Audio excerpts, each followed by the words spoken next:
This morning, we are continuing week 2 in our current sermon series where we're looking at common sense, God's way, looking at the book of Proverbs.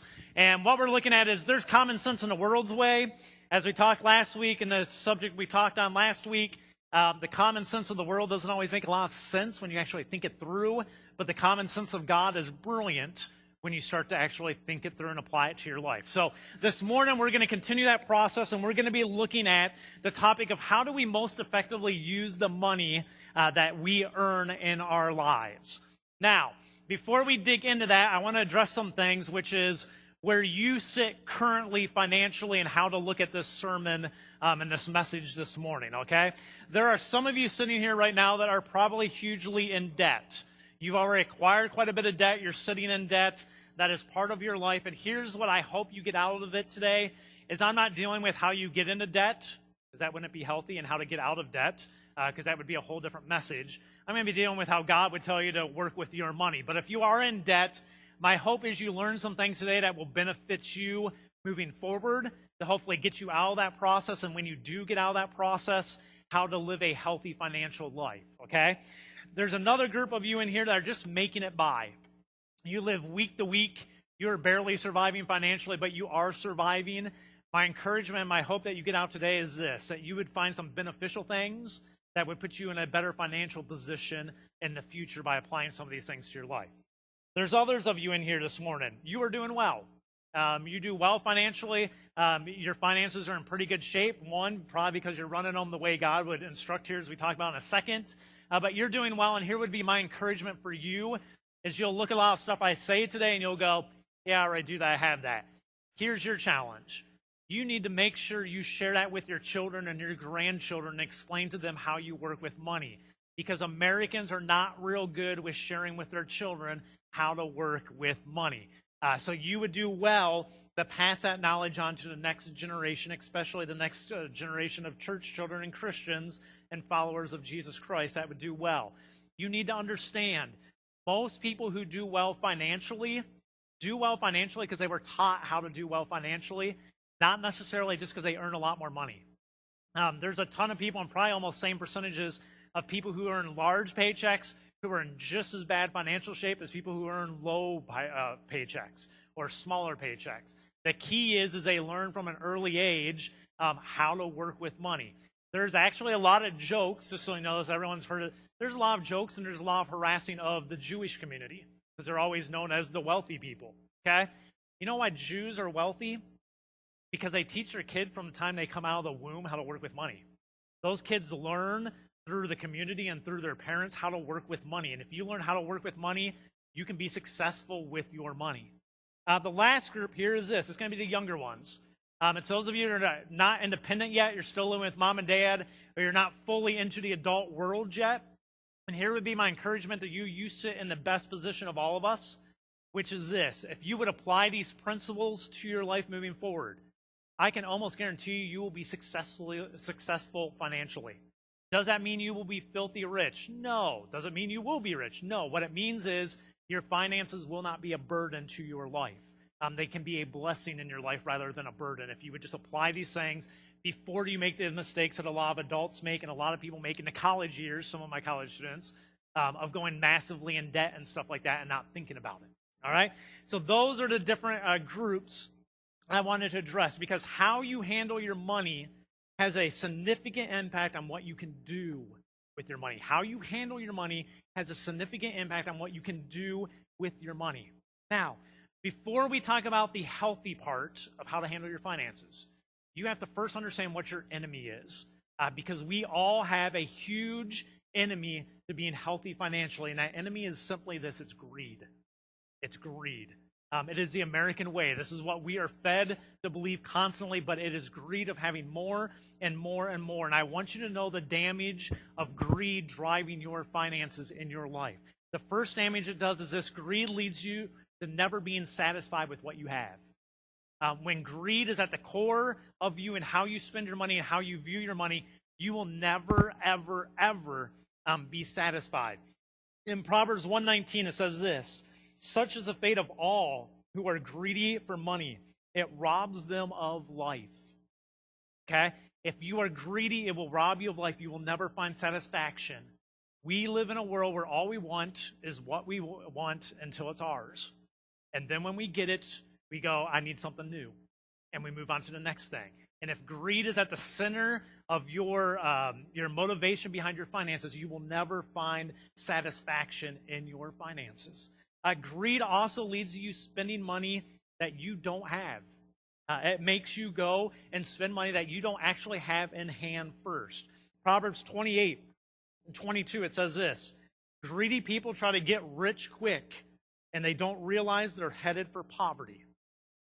All right?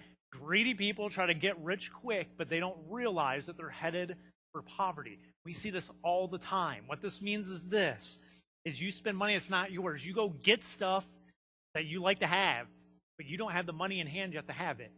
And you think you're making it in this world, and what's actually happening is you're actually robbing yourself of your future earnings, and you're actually going poor when you think you're actually getting rich. What we see in our society is this: when you live a lifestyle that's beyond your financial ability at a young age, you will live a lifestyle that's less than your ability to afford at an older age. And we see a society now that you're seeing that more and more. It used to be like this. Younger or older generation knows this. The older you got, the better lifestyle you lived. Okay? We still see some people following that. What we're seeing in America is becoming more the pattern is this: people lived a better lifestyle when they were younger and a worse one as they're older, because they spent a lot of money that wasn't theirs when they were younger to have a different lifestyle than what they should have been affording. And as they get older, their ability to have financial freedom all shrinks. And here's the main reason why. The last thing: greed leads to a loss of your freedom. Greed leads to a loss of your freedom. It is called debt. And you need to hear this. Debt will own your life. Debt will own you. You will become a slave, and it will mistreat you for your entire life. Debt will become your slave owner. Proverbs 22:7, it says, just as the rich rule the poor, so the borrower is the servant of the lender. The borrower, the one that's going into debt, is a slave to the lender, the one that they're getting their money from. You guys see this. We've all seen this. Some of you are experiencing this. You know what this feels like. You know what the bondage of debt feels like in your life. Here's some numbers for you. Average household in the United States in 2014 that had credit card debt. This isn't everybody. This is those that have credit card debt. The average debt they had on their credit cards, $15,611. So $15,600 in debt on credit cards. Personally, I can't even imagine what type of stress that would lead to every single day of your life. It would just be just extra added stuff on your life that doesn't need to be there. That would be an incredible amount of stress on a marriage. The average of those homes with $15,600 in debt on credit cards, they also have an average of $32,264 in student loans. Okay? So the average American who's in debt is in debt upwards to about $48,000. That's how much they're in debt currently. That's just a place I just can't imagine being. And here's the thing. The core of that is greed. It's your enemy. Greed gets you in bad circumstances financially. Now, Proverbs 28:5, it reads this. It says, greed causes fighting. Trust in the Lord leads to prosperity. Okay? So greed causes fighting. Trusting in the Lord leads to prosperity. Guess what one of the top contributors to divorce is in America? Fighting over what? Money. Okay? This is about 3,500 years ago. Solomon writes, greed causes fighting, but trusting the Lord causes prosperity. So that's what I want to talk about the rest of this morning.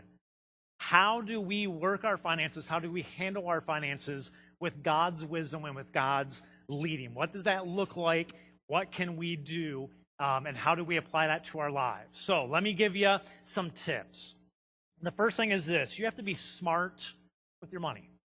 Okay, pretty obvious thing. First thing is you have to be smart with your money. The problem is most people don't really know what that means. Proverbs 27:23, it says this: know the state of your flocks.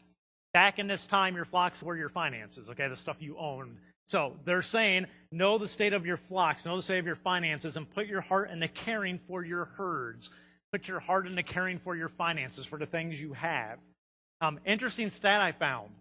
It's estimated that people who actually plan out the use of their money in their lives end up with about 17% more buying power than those who make the same income.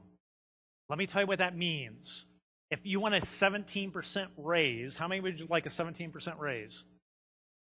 All you need to do is learn how to work with your money. And you would increase your buying power without increasing the money you're bringing in. You would increase your buying power by 17%. That is significant. You need, and this is the thing you need to understand, you need to have a budget that you live by in your life. Now, I'm going to ask this question, and I want you to hear what I'm asking. How many of you have a budget that works in your family that you live by? Not just you have one and I don't live by it, but you have a budget and you live by it. This is a question for everyone. This is for shy people who keep their hands out. If you have that, you have a budget and you live by it, would you just raise your hand? Okay, so you're talking about 30%. And the minute you start putting your hand like this when you're giving it, Mark, I'm not real confident in that. Sorry. I don't usually call people out, but, and Craig back there trying to do the wavy hand too. But no. Anyways, the whole thing with the budget is you have to have a budget of what you make, and it needs to be based on this, what you currently earn, not what you hope to earn. Okay? This is where a lot of people make a mistake. They make a budget going, well, this is where I would like to be, so I'm going to make a budget and start living on it. You know where that leads you? Debt. Slavery. Bad financial spot. You need to have a budget based on what you are currently earning. I'm going to give you a very simple understanding of a budget, since there's about 70% of you in here that don't have a well-developed one you're living by. Here's simply what a budget is. It's taking and understanding what all of your bills are. You need to know what all of your bills are that come in a month, generally what the number is.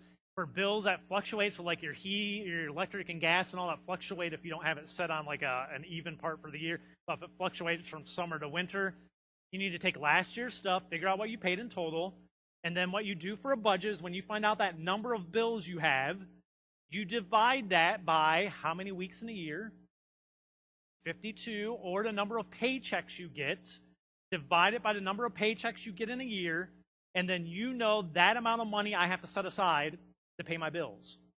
And that has to be set aside. It just gets set aside to pay your bills. Then when bills come in, what you do is you never even have to think about, do I have money to pay the bill? You just go, here's my bill account, and I write a check out there, and it pays my bills. And there's always money in that bill account, and it always pays off your bills, and you know all my bills are paid for. You don't have to get a bill and go, crud, I spent all that money last week, and I need my next paycheck to get that bill paid, and all the stress of that. I can tell you for, I would say our whole life. Why don't you say, dear, 20 years?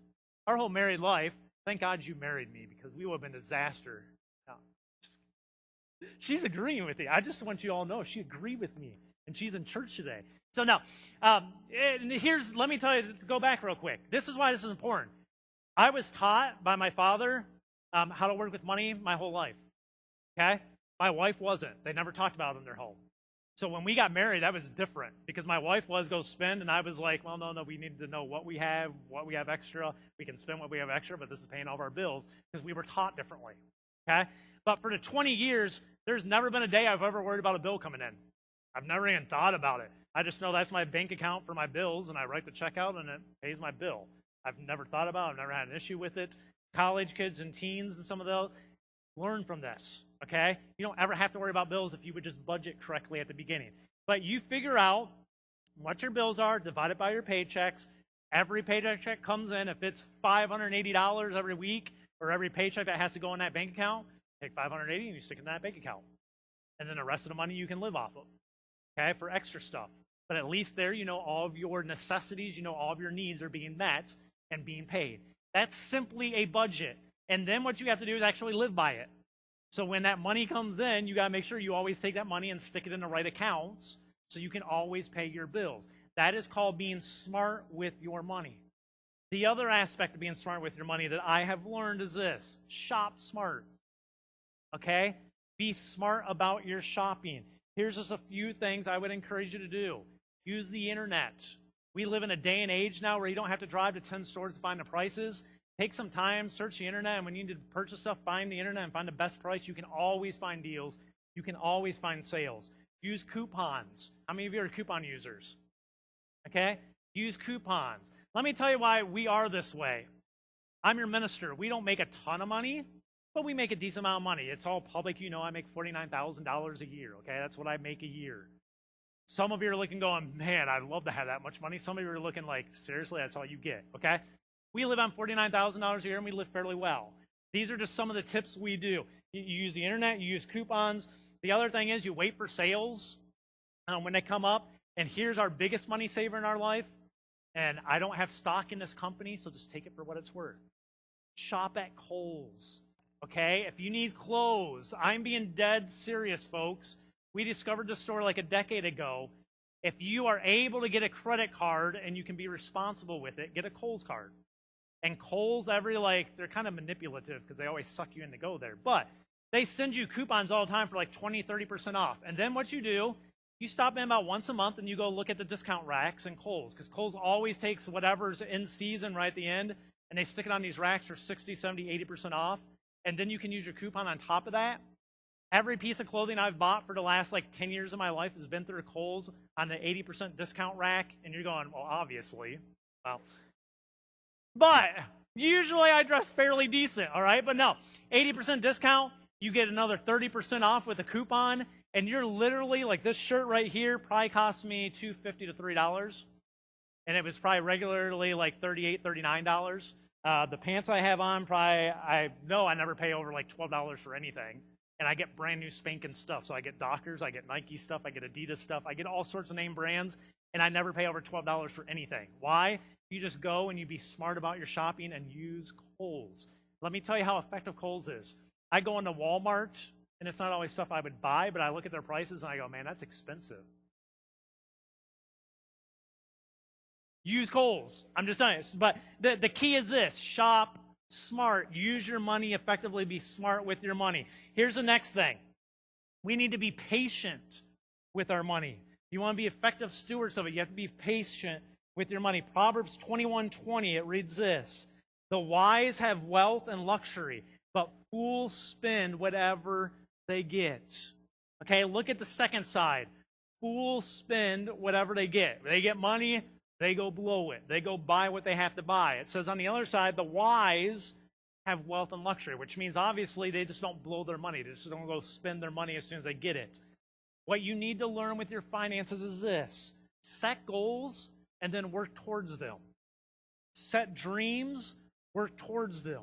Proverbs 21:5, it reads, good planning and hard work lead to prosperity, but hasty shortcuts lead to poverty.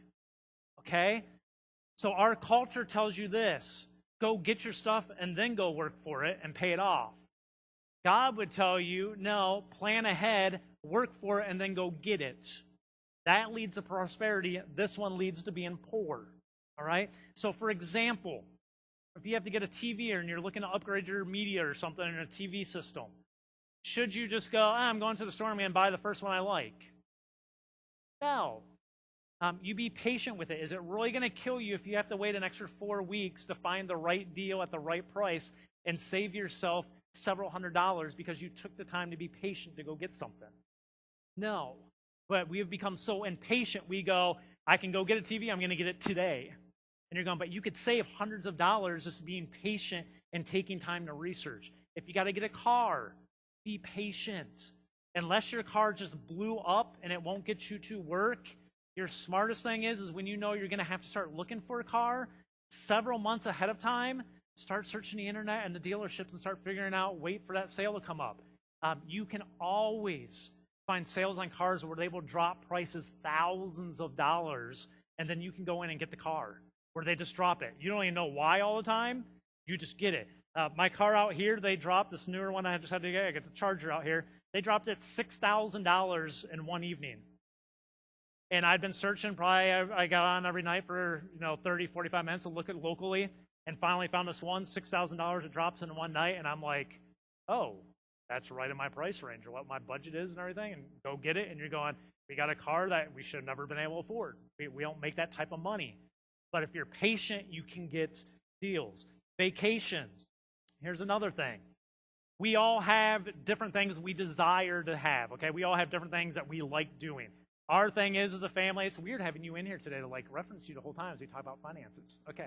And then they're thinking I'm married to Heather, but I'm really married to Autumn back there because you're both shaking your head kind of. But the whole thing about it is this. We like vacationing, okay? We don't like food. So we don't go eat out a whole lot. We don't go sit down places and spend money there. What we do is we go on vacations, and we plan vacations. Right now, we're planning one for 2016 for our 20th anniversary, and Autumn's already planning it. And it's a year and a half away, and we will start putting money aside right now, week by week, to start stockpiling for it. And we will start searching the internet. Well, she does a lot of the searching the internet. She'll search the internet for plane tickets. She'll search the internet for hotel rooms. She'll search the internet for all sorts of things. And when she finds the right deal over that year and a half, she'll buy them, and we'll have the money sitting there because week by week, we've slowly been stocking up the money. So then when we go on vacation, it's already been fully paid for, costs us no debt, and we can go enjoy vacation. Okay? You have things you might like. Maybe it is your entertainment system and all. In that case, set a goal of what you're looking for, start stockpiling the money away, and start searching. And if you are patient with your money, you can get a lot more bang for your buck, is the way we would describe it. Home purchases, if you have home improvements, you generally know when they're coming. Start setting money aside before they get there so you have the cash on hand when it happens. Home purchases, if you're going to buy a home, be smart. Don't overbuy. Don't go, I have to have the home my parents had when they were 50, and go, maybe I should have a home that I need to have when I'm 25 and live in that for a while until I have the economic ability to grow into something bigger. Or if you're in an apartment right now trying to get a house, don't just go get a house because you want to live in a house. Get a house because it makes financial sense to you. Then get a house. You need to be patient with your money. The other side of being patient with your money is this. You need to know when to stop. Okay? Proverbs 23:4. It says, don't wear yourself out trying to get rich. Be wise enough to know when to quit. Another thing of being patient with your money is know when to stop. Is I would say this. Never sacrifice your wife or your husband or your children. Don't sacrifice your family for just getting all the things that your family wants. It will never end well. Don't sacrifice it. If you are in a position where you have to work hard and you do have to sacrifice some of that just to cover needs, you're in a situation where you have to do what you have to do. Okay? And that's just what you have to do. But don't ever put yourself in that situation when it's just getting things you want. Because the things they want are not as much as having the love of their parent around and the interaction of their spouse around. You need to know when to quit and when greed is starting to seep in and you're starting to sacrifice relationships just to get stuff. And you need to be wise enough to know when to stop and stop pursuing wealth at that point. Okay? So be patient with your money. The third area, we need to be generous with our money. Now, if you're in debt, or if you're just surviving and just making it through, this sounds like, how am I supposed to do that? You know what? I don't have all those answers, but I do know this. God tells you you are to be generous with your money. I'm just going to read you 4 Proverbs. It's pretty self-explanatory here, but we are to be generous people. It says in Proverbs 11:24, give freely and become more wealthy. Be stingy, lose everything. That seems to defy logic. I can tell you personally it works. Okay? So it says, give freely and become more wealthy. Be stingy and lose everything. Proverbs 11:25. It says, the generous will prosper. Those who refresh others will themselves be refreshed. Proverbs 21:26. It says, some people are always greedy for more, but the godly love to what? Give. All right? Proverbs 28:27. Whoever gives to the poor will lack nothing, but those who close their eyes to poverty will be cursed. Okay? As Christians, in our daily lives, we are called to be generous. And the scriptures say if you're generous, you will be wealthy or prosperous or whatever, however you want to describe that, that things will take care of themselves. I'm going to deal with that here in a second. But he says, as Christians, as followers of Jesus Christ, as believers of God, you are to be generous people, not stingy people. Please don't let me ever go out to eat with you and make a comment where it comes to a tip or something, and some people, I've heard this, that will go, I only have to give God 10%, so this waiter's not getting more than that. Please don't make me hit you at the table, okay? We're to be generous. You tip big. Why? We're to be generous. You're representing Jesus. Tip big. Give a nice big tip. Why? You're to be generous. And then you trust God to take care of the other issues in your life. Be generous. Now, at the same time, don't be stupid, because I told you earlier, be smart. Don't just throw cash away, okay? I'm a generous guy. You all know now I don't carry cash. Why? Because I'm stupid when I'm just carrying cash too much. Because I just give it to anybody and it just all goes away. So I've had to learn to be more smart and control how generous I am, and in the right opportunities to make the greatest impact. But you have to be generous in your handling of your money. Now, the last thing is this, and this is the hardest one. We have to be willing to trust God with our money. And what I mean by that is not just talking about giving to church. I'm talking about all the other things we just talked about, being smart, being patient, being generous. We have to trust, if we follow God's wisdom and his common sense, that he will back up his side of the things, and that he will follow through on what he says. And I want to read to you here, this is not from Proverbs, this is from 2 Corinthians, and this is the Apostle Paul writing. And here's what he says in chapter 9, verses 7 through 11. He says, you must each decide in your heart how much to give, and don't give reluctantly or in response to pressure, for God loves a person who gives cheerfully. Okay, let me stop here for a second. This is why you will never hear me preach the tithe, because I don't believe the tithe is in effect for New Testament Christians, followers of Jesus Christ. What we see in the scriptures in the New Testament is this: you must each decide in your heart how much to give. Through your relationship with God, you are to be convicted of how much you are to give to the ministry of the church. Okay? And through that, working through all of us, God will meet the needs of the church. And I hold dear to that, and I believe that. Even if we struggle financially, I still believe that's a biblical teaching. And we are not here, as it says here, and don't give reluctantly or in response to pressure. I am not here to put pressure on you until you give 10%, because I can't, because I don't believe that's the teachings of the New Testament for Christians. Can you give 10%? Absolutely. Can that be what God convicted you of? Absolutely, and you're being obedient. But I can't demand it from you and say, I'm an authority in this and you have to give 10%. It has to be something you choose to do, not being reluctant and not giving off pressure. Okay? It needs to be something God has done in you. For God loves a person who gives cheerfully. Why? When you're giving what God has called you to give, it's easy, because you're being obedient to God and you go, I'm joyful giving that. So whether that's a quarter or whether that's $250,000, it doesn't really matter. If you're doing it out of response to what God's called you to do, you will find a cheerfulness about it, because you're being obedient to your Father in heaven. Okay?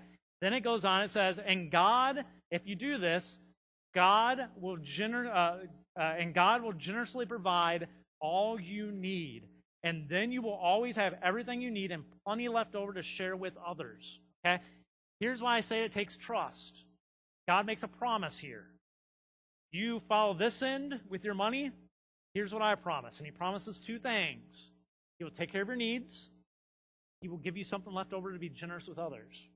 Not something left over just to buy stuff for yourself, but so when opportunities come available, when you see the Spirit's leading in your life, you can be generous. God will provide you the income. He'll provide you the ability to be generous in those situations, and he will cover your needs.